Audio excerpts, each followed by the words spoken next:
Palaso yekoze obusolosolo n'emmotoka ye empya mu katambi ate nga munnange n'omuyimbi King Saha wuuno akakasizza eno esaidi yekoze bitya wali anti tuli mu kumalako mwaka ngenda kubeera nga munnange nga nkutandisa ate wali ngenda kubeera nga nkutandisa ne mwana mulenzi Palaso jjukira nti no Palaso no munnange twalaba akatambi akatwedinga ennyo era nga yavaayo munnange n'ayanjula emmotoka eyo nga bw'ogiraba ate gye yali yakaleeta nga mpya kapyata muganda wange gwe alaba Jaminati Yugi era nga bw'olaba kakati no alabiddwako wali mu katambi munnange akabadde kagetsenga vailo ate wali ku mikutu egimu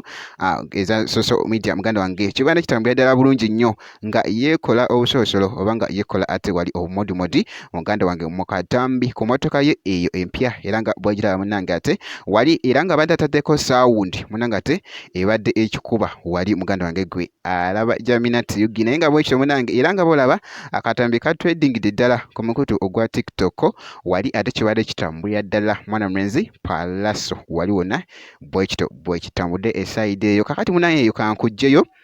nkutegeezeko wano ew'omuyimbi mwanange King Saha jjukira nti no King Saha bwe twogera ku bantu abakyasinze munnange ate okuyimba freestyle mwana mulenzi kasita omuterako beat bw'oti gwe manya nti no suubira bigambo by'abagenda okupangako awo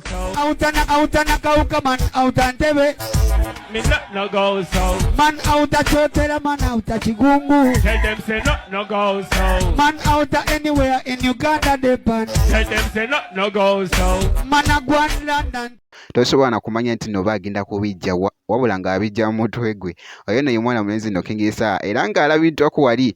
ku saawundi gy'abadde ataddeko ku ebyo munnange ate ebifaananyi ebigetinze vailo ate wali ku mukutu ogwa Instagram abadde ataddeko eri beat eri ate eya Nat Nogoso wali yonna ate eyatambula ennyo oba munnange yatredinga ennyo ku mukutu ogwa TikTok abadde munnange ate wali ku swimming pool anti tuli mu kumalako omwaka wali wonna kibadde kitambulira ddala era nga ne ku sayidi y'emu nga bwe nkugambye ku sayidi y'emu jjukira nti no nkyaliko ne mwana mulenzi ate King Saha waliwo munnange era ne saawundi endala eyo no saawundi nayo freestyle eyo no nayo etwedize bambi kubanga tulabyeko ko wali abaana nga bagikoleramu nnyo ate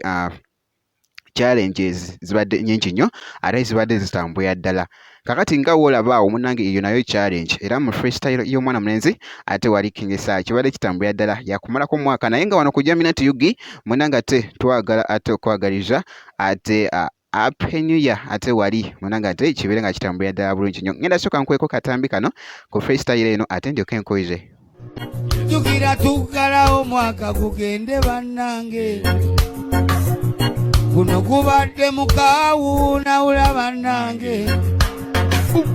mukama tukusaba okujja gwe gunyumemu bannange naye nga bwekityo munnange ate bwe kitambudde making sure nti nno osubscribinga obeera nga tonaba ngenda kubeera nga nkomawo ate mu maaso eyo ne vidiyo endala gwe kakasa nti no osubscribinga vidiyo osobola ogimpeera like n'okusharinga wali ate gubira muzigo mwerere ngenda kubeera nga nkomawo ate mu maaso eyo ne vidiyo endala bwekiti